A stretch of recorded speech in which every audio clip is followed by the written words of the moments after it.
Hello बच्चों, तो आपका स्वागत है हमारी साइंस की क्लास में। जाते जाते हम लोगों ने अपना वाट घंटा को कंप्लीट कर लिया था और हम लोगों ने कहा था कि इसके आगे अब हम लोग पढ़ेंगे कि विद्युत ऊर्जा की माप क्या होती है। ठीक है, तो उसके बारे में शुरू करने से पहले मैं बता देता हूँ कि मैं हूँ रजत पांडे और आप देख रहे हैं साइंस की class physics class 10 PTV KP sir पे। ठीक है, तो ये पढ़ लिया था हम लोगों ने। अब बात आती है कि विद्युत ऊर्जा की माप। तो सर कहेंगे कि सर विद्युत ऊर्जा की माप क्या हो सकती है, तो क्या कहेंगे हमारे घर में क्या होता है कि ये चीज़ें दिखते हैं तो एक मीटर लगा हुआ होता है। उसमें क्या होता है, हम लोग जाने अनजाने में एक बात बोलते हैं, क्या यूनिट, क्या कहते हैं यूनिट। तो यूनिट क्या होता है कि वही क्या होती है, ऊर्जा की माप होती है। अब यूनिट को अलग अलग लैंग्वेज में कहते हैं, तो साइंटिफिक लैंग्वेज में हम लोग कहते हैं किलोवाट घंटा। अगर किलो के हिसाब से जा रही है तो किलोवाट घंटा हम लोगों ने पढ़ चुके हैं, या वाट घंटा बोल सकते हैं। ठीक है, तो चलिए शुरू करते हैं। लिखा है कि घरेलू मकानों तथा व्यापारिक संस्थानों में खर्च होने वाली जो क्या होती है विद्युत का मूल्य विद्युत ऊर्जा के आधार पर निकाला जाता है। यानी कि जितनी आपकी विद्युत ऊर्जा जाएगी उसी हिसाब से उसका क्या पड़ेगा, मूल्य पड़ेगा।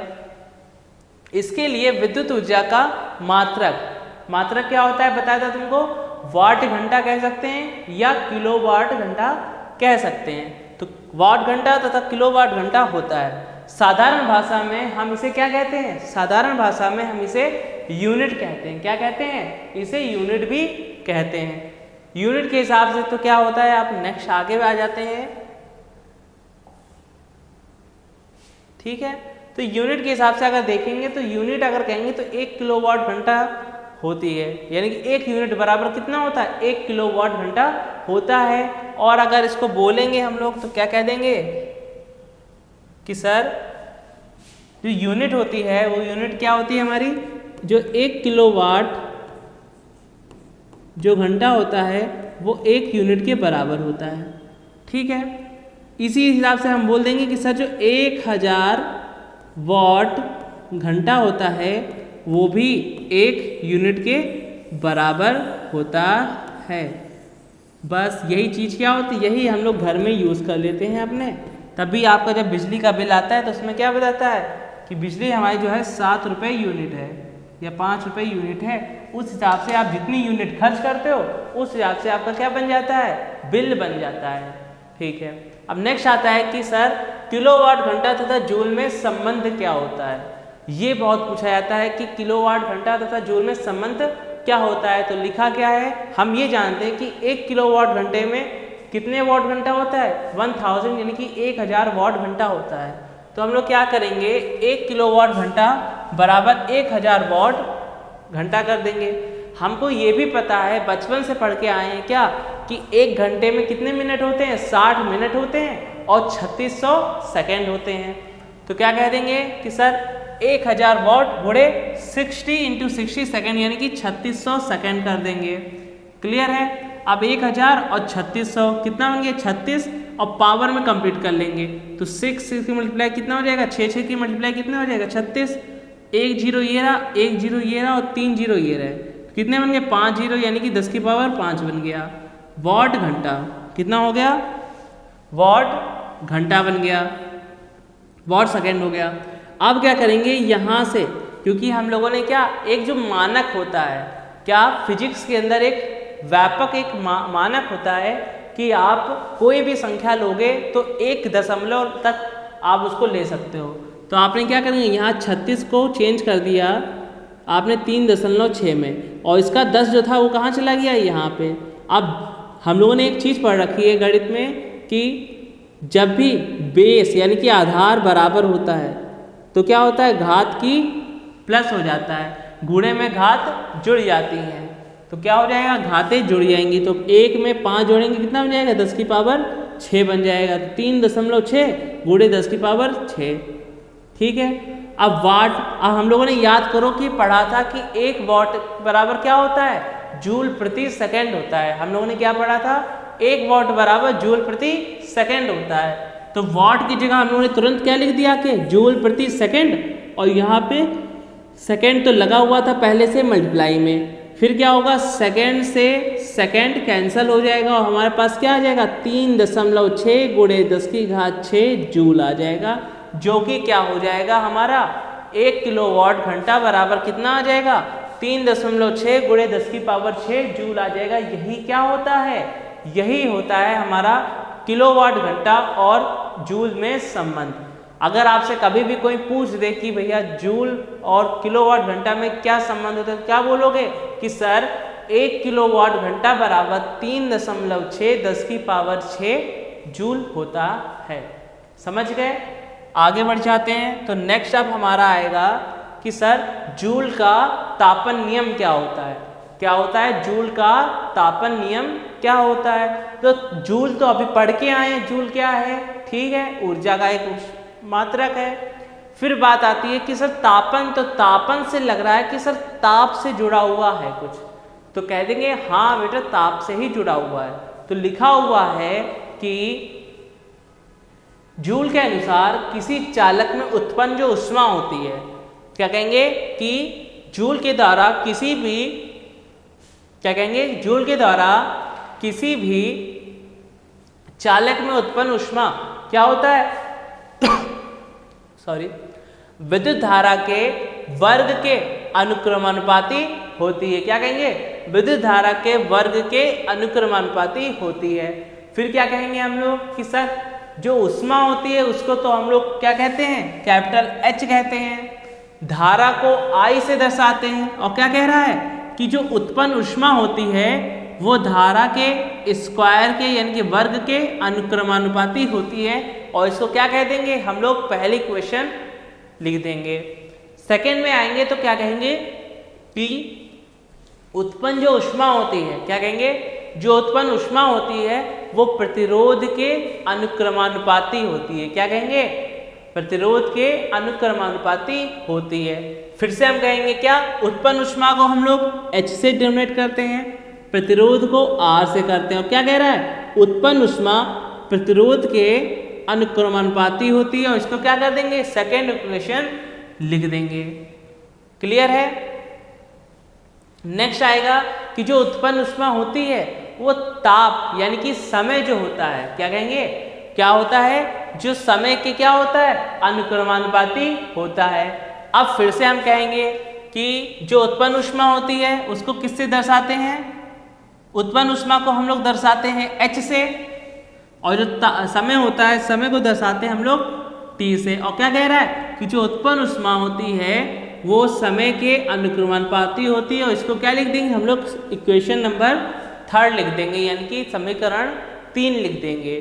फिर क्या करेंगे, तीनों को लेंगे, क्या कहेंगे, तीनों को लेंगे। तो उपरोक्त से क्या लिख देंगे, उपरोक्त से का मीन्स क्या होता है, सभी से। क्या आ जाएगा, जो H होता है वो I के स्क्वायर R और T के क्या होता है, अनुक्रमानुपाती होता है। और बच्चे हमने क्या बताया था कि जैसे ही हम लोग अनुक्रमानुपाती का साइन हटाते हैं तुरंत एक नीतांक आता है। क्या कहेंगे, तुरंत एक नीतांक आता है। तो क्या लिखेंगे कि H बराबर I स्क्वायर R T, और जो ये बराबर आया है यानी कि अनुक्रमानुपाती का साइन हटा है तो इसकी जगह तुरंत क्या आ जाएगा, J आ जाएगा। क्या कह देंगे, हमारा J आ जाएगा। और फिर क्या कहेंगे कि जहां J, क्या कहेंगे, जहां J एक नीतांक होता है जिसका मान 4.1, क्या कहेंगे, जिसका मान 4.1 जूल प्रति कैलोरी होता है। क्या कहेंगे, जूल प्रति कैलोरी होता है। ठीक है, इसके आगे अब नेक्स्ट आता है कि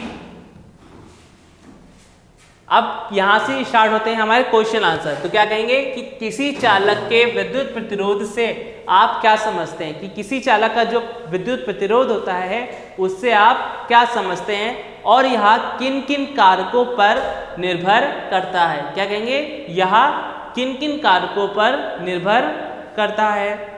तो क्या कहेंगे कि किसी भी चालक में प्रवाहित धारा, क्या कहेंगे, किसी भी चालक में प्रवाहित होने वाली विद्युत धारा के प्रवाह में चालक के पदार्थ पर डाली गई जो रुकावट होती है, क्या कहेंगे, चालक के प्रवाह में डाली गई जो रुकावट होती है उसे चालक का प्रतिरोध कहते हैं, उसे चालक का प्रतिरोध कहते हैं। ये हो गया हमारा क्या, जो क्वेश्चन पूछा था उसने पहले कि प्रतिरोध क्या होता है। नेक्स्ट है कि यह किन किन कारकों पर निर्भर करता है। तो क्या कहेंगे, जो ये क्या कहता है, तार की लंबाई, क्षेत्रफल तथा ताप पर निर्भर करता है। कौन, प्रतिरोध।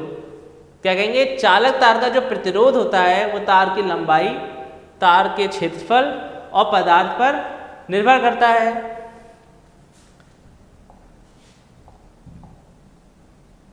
तो कैसे निर्भर करता है, तो क्या कहेंगे कि सर जो चालक तार का जो प्रतिरोध होता है वो तार की लंबाई के अनुक्रमानुपाती होता है।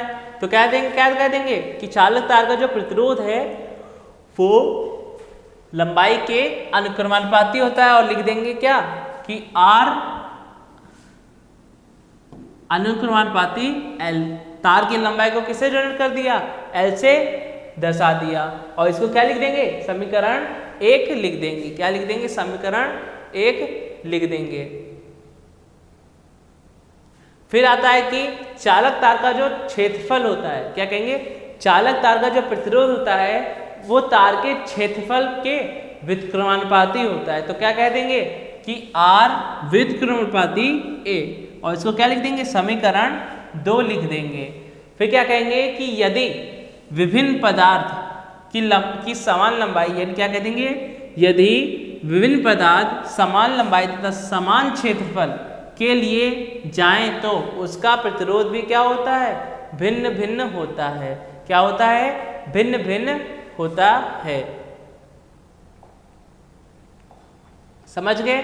तो किन किन कारकों पर निर्भर करता है, तो क्या कह देंगे कि सर ये निर्भर करता है तार की लंबाई, तार का क्षेत्रफल और पदार्थ पर निर्भर करता है। ये थर्ड क्या था, ये था हमारा पदार्थ के पर निर्भर करता है। समझ गए।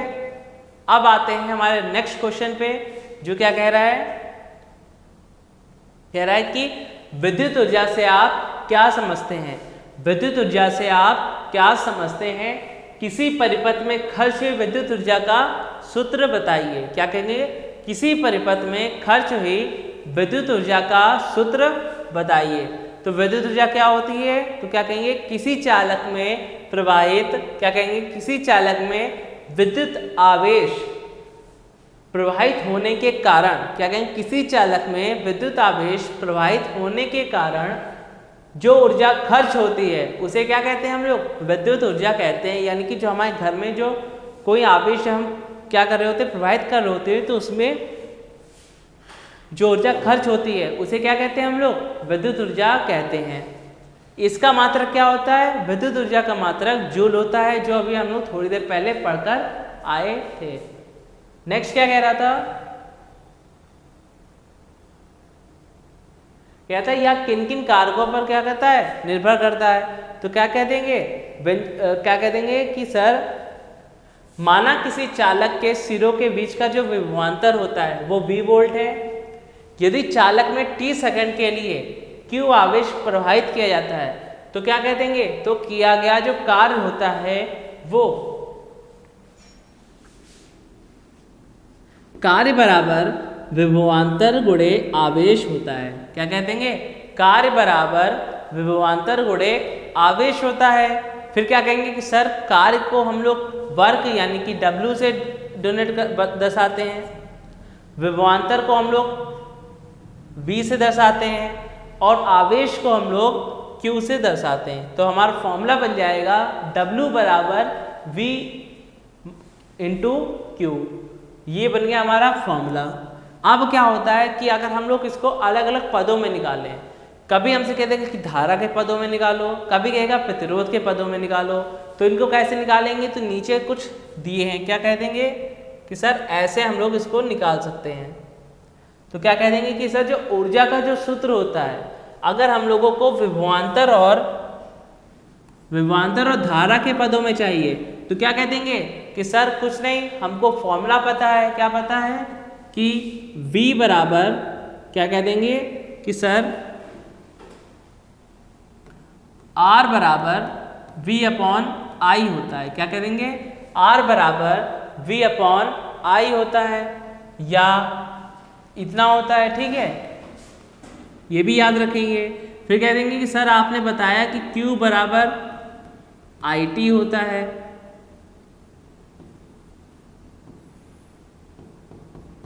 ठीक है। तो हमारा फॉर्मूला क्या था कि W बराबर V इंटू क्यू, तो Q की जगह हम लोग क्या लिख देंगे, IT लिख देंगे, और फॉर्मूला क्या बन जाएगा हमारा, W बराबर VIT। क्या बन जाएगा, W बराबर VIT, और हमारा फॉर्मूला चेंज हो जाएगा किसके, विभवांतर और धारा के पदों में। नेक्स्ट आता है कि विद्युत ऊर्जा का सूत्र धारा तथा प्रतिरोध के पदों में बताओ। तो धारा और प्रतिरोध के पदों में बताने के लिए क्या करना पड़ेगा, हमें धारा भी चाहिए और प्रतिरोध भी चाहिए, तो किसको हटाना पड़ेगा, यहाँ से हमको V और Q दोनों को हटाना पड़ेगा। तो क्या कर देंगे कि सर हमको ये फॉर्मूला का यूज करना पड़ेगा, ठीक है। तो V की जगह हम V को कैसे चेंज करके लिख सकते हैं, V बराबर RI लिख सकते हैं। तो इस V की जगह हम लोगों ने क्या लिख दिया, RI लिख दिया, ठीक है। और Q की जगह हम लोग IT लिख सकते हैं। तो I और I की जब मल्टीप्लाई होगी तो क्या बन जाएगा, I स्क्वायर बन जाएगा और हमारा RT आ जाएगा, और क्या बन जाएगा, W बराबर VI square into R into T। क्या बन जाएगा, W बराबर I square R into T। Text कह रहा है हमसे, क्या कह रहा है कि विद्युत ऊर्जा का जो सूत्र है वो विभवांतर और प्रतिरोध के पदों में बताइए। क्या कहेंगे कि विद्युत ऊर्जा का सूत्र विभवांतर तथा प्रतिरोध के पदों में बताइए। तो क्या कह देंगे, W बराबर V स्क्वायर T अपॉन में R। क्या कह देंगे, W बराबर V square into T upon में R, और ये क्या मिल जाएगा हमको, विभवांतर और प्रतिरोध के पदों में मिल जाएगा। क्लियर है। तो ये सभी फॉर्मूले यहाँ पे याद कर लेने। क्या होता है कि सर बोलेंगे कि W बराबर V इंटू क्यू होता है, फिर W बराबर I square R into T होता है, फिर W बराबर क्या कह देंगे VIT होता है, W बराबर V square into T upon में R होता है। हमारे ये 4 फॉर्मूले हमें हो गए हैं तैयार। आप कहोगे कि सर इनका यूज़ कहाँ पे होगा, तो जैसे मैं स्टार्टिंग से कहता आया हूँ कि जितने भी फॉर्मूले हैं इनका यूज़ हमारे न्यूमेरिकल्स में होगा, ठीक है। न्यूमेरिकल्स आपके पास जल्दी पहुँच जाएंगे, उनके वीडियो जल्दी आएंगे, ठीक है। पहले ही इनको कंप्लीट करते हैं, ठीक है। तो हमारा नेक्स्ट आता है कि सर किसी विद्युत परिपथ में, क्या कहेंगे, किसी विद्युत परिपथ में खर्च हुए विद्युत शक्ति से आपका क्या तात्पर्य है, ठीक है। क्या कहेंगे कि सर किसी विद्युत परिपथ में खर्च हुए विद्युत शक्ति से आपका क्या तात्पर्य है, शक्ति के लिए व्यंजक प्राप्त कीजिए। यानी कि हमको यहाँ से क्या मिलेगा, पहले तो हमें वो जो खर्च हुई शक्ति यानी कि शक्ति के बारे में पता चलेगा, यानी कि जो पावर होता है कि पावर क्या होता है, आसान शब्दों में बोले तो विद्युत शक्ति बता दीजिए, यानी कि विद्युत शक्ति बता दीजिए। और इसका फॉर्मूला क्या होता है, यानी कि व्यंजक क्या होता है, व्यंजक का दूसरा मीन्स क्या हो जाता है यहाँ पे कि सर फॉर्मूला बता दो। क्या कहेंगे कि सर फॉर्मूला बता दो।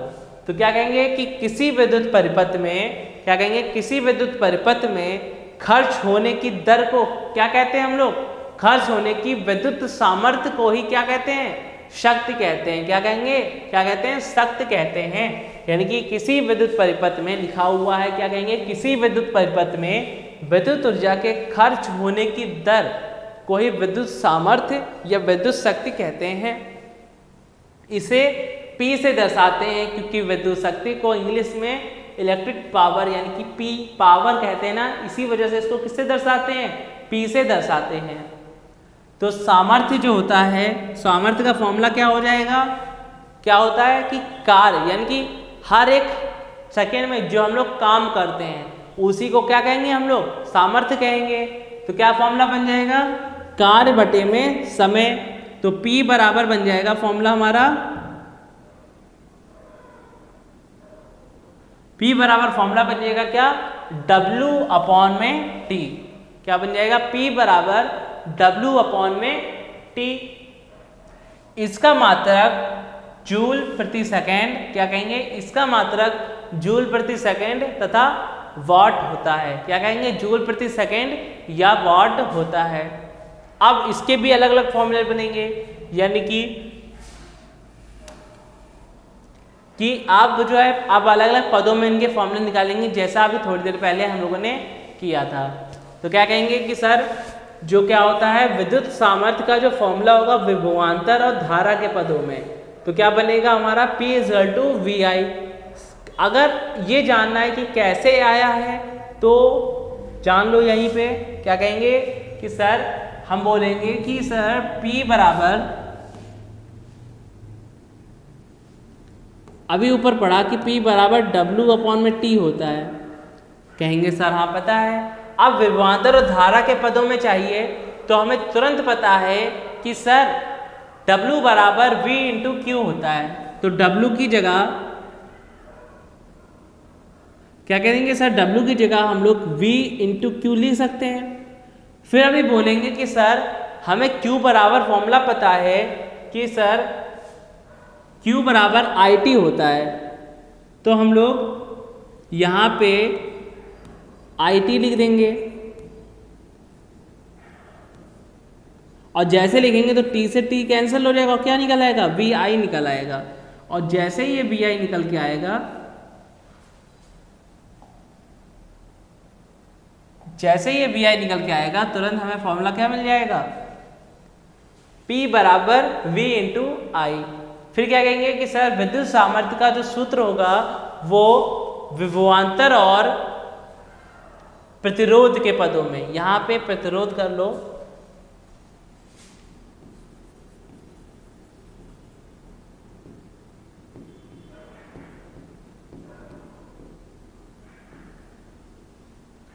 तो क्या बन जाएगा, P बराबर V² R। क्या बन जाएगा, P बराबर V² R। नेक्स्ट बन जाएगा हमारा क्या कि विद्युत सामर्थ्य का सूत्र धारा तथा प्रतिरोध के पदों में बताओ, तो क्या कहेंगे कि P बराबर I² R। क्या बन जाएगा, P बराबर I² R हमारा क्या बन जाएगा, फॉर्मूला बन जाएगा। समझ गए, ठीक है। तो क्या कहेंगे सर हमारे इधर 4 फॉर्मूले फिर से तैयार हो गए। क्या कौन कौन से, कि सर पहले हम लोगों ने जाना कि P बराबर W/T होता है। फिर दूसरा फॉर्मूला हम लोगों ने विभवांतर और धारा के पदों में जाना, P बराबर VI होता है। फिर हम लोगों ने विभवांतर और प्रतिरोध के पदों में जाना कि V² R होता है P। और फिर लास्ट फॉर्मूला हम लोग जाना कि विद्युत सामर्थ्य का जो फॉर्मूला होता है धारा और प्रतिरोध के पदों में क्या होता है, P बराबर क्या, P बराबर I² × R हमारा क्या होता है, फॉर्मूला होते हैं। और हमें ये चारों फॉर्मूले इधर याद हो गए, 4 फॉर्मूले उधर के याद हो गए। समझ गए। नेक्स्ट आता है हमारा कि सर विद्युत धारा के तापीय प्रभाव के व्यवहारिक उदाहरण बताइए। क्या कहेंगे, विद्युत धारा के तापीय प्रभाव के व्यवहारिक उदाहरण बताइए। ठीक है, तो क्या कहेंगे कि सर जो तापीय प्रभाव के उदाहरण होते हैं वो होता है कि विद्युत धारा के तापीय प्रभाव के विद्युत उदाहरण निम्नलिखित हैं। जो व्यवहारिक उदाहरण हैं वो अलग अलग हैं। पहला क्या आएगा कि विद्युत बल्ब, जो हमारा घर में विद्युत बल्ब यानी कि जिसको हम लोग साफ लैंग्वेज में 100 वाट का बल्ब कहते हैं। क्या कहते हैं, 100 वाट का बल्ब कहते हैं, वो इसका एक व्यवहारिक उदाहरण है। तो क्या कहेंगे कि सर विद्युत बल्ब का उपयोग प्रकाश उत्पन्न करने के लिए किया जाता है। बल्ब के अंदर क्या होता है, टंगस्टन धातु का लगा होता है, ठीक है, तांबे के तारों की सहायता से लगा होता है। ठीक, फिर क्या होता है, जो बल्ब होता है फिर वो धीरे धीरे जब हम लोग उसमें इलेक्ट्रिसिटी यानी कि विद्युत का प्रवाह करते हैं तो जो तार लगा होता है, जो तांबे का तार होता है वो जलने लगता है, फिर वो सफ़ेद कलर का हो जाता है और उसके बाद प्रकाश करना स्टार्ट कर देता है। जैसा कि हमारे इसमें भी लिखा हुआ है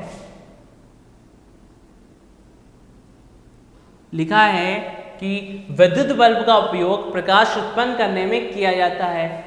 बल्ब के अंदर क्या कहेंगे, बल्ब के अंदर टंगस्टन धातु के तंतु का में तांबे के तारों की सहायता से विद्युत धारा प्रवाहित होती है। तंतु का प्रतिरोध अधिक होने के कारण वह गर्म हो जाता है और सफेद हो जाता है और प्रकाश उत्पन्न करने लगता है। क्या कहेंगे, प्रकाश उत्पन्न करने लगता है। बल्ब के अंदर अगर आपसे पूछे कि बल्ब के अंदर भैया बता दो कि कितने डिग्री सेल्सियस ताप हो जाता है, तो क्या कहेंगे 2500 डिग्री सेल्सियस ताप हो जाता है। क्या कहेंगे, बल्ब के अंदर लगभग 2500 डिग्री सेल्सियस ताप हो जाता है। 2100 डिग्री सेल्सियस ताप पर तंतु का वाष्पीकरण होना स्टार्ट हो जाता है। अब अगर तंतु वाष्पीकृत होगा तो क्या होगा, उसके फटने का चांस बहुत ज़्यादा रहेगा। तो इसीलिए हम लोग उसमें क्या करते हैं, नाइट्रोजन और ऑर्गन की गैस का यूज़ करते हैं। तो क्या कहेंगे, नाइट्रोजन तथा ऑर्गन गैस इसके वाष्पीकरण को रोकते हैं। क्यों लगाते हैं उसमें, क्योंकि वो वाष्पीकरण को रोकते हैं, जिससे बल्ब की जो आयु होती है, यानी कि कितने दिन और बल्ब चल सकता है, वो क्या हो जाएगा, वो बढ़ जाएगा। क्योंकि उसमें कौन सी गैस लगी हुई है, नाइट्रोजन और ऑर्गन की गैस लगी हुई है, जिससे बल्ब की आयु जो होती है वो बढ़ जाती है। तो क्या कहोगे कि सर अगर कोई हमसे पूछे कि बल्ब के अंदर लगभग कितने डिग्री सेल्सियस ताप होता है, तो क्या कहेंगे 2500 डिग्री सेल्सियस ताप होता है। ठीक इसी तरह अगर कोई पूछे कि बल्ब के अंदर कितने डिग्री सेल्सियस ताप पर वो उसका वाष्पीकरण होना, यानी कि जो तंतु लगा होता है उसका वाष्पीकरण होना स्टार्ट हो जाता है, तो क्या कहोगे 2100 डिग्री सेल्सियस ताप पर। ठीक है, ठीक। इसकी नेक्स्ट आता है अब हमारा विद्युत फ्यूज। क्या कहेंगे, विद्युत फ्यूज, जिसके बारे में हम लोग पढ़ेंगे कल की क्लास में।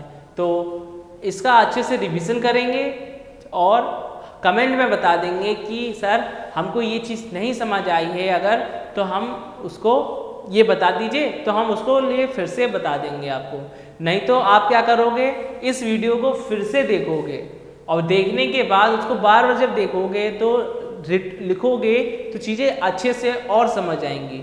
ठीक है, तो आज के लिए इतना ही, मिलते हैं अपनी नेक्स्ट क्लास में। जय हिंद, जय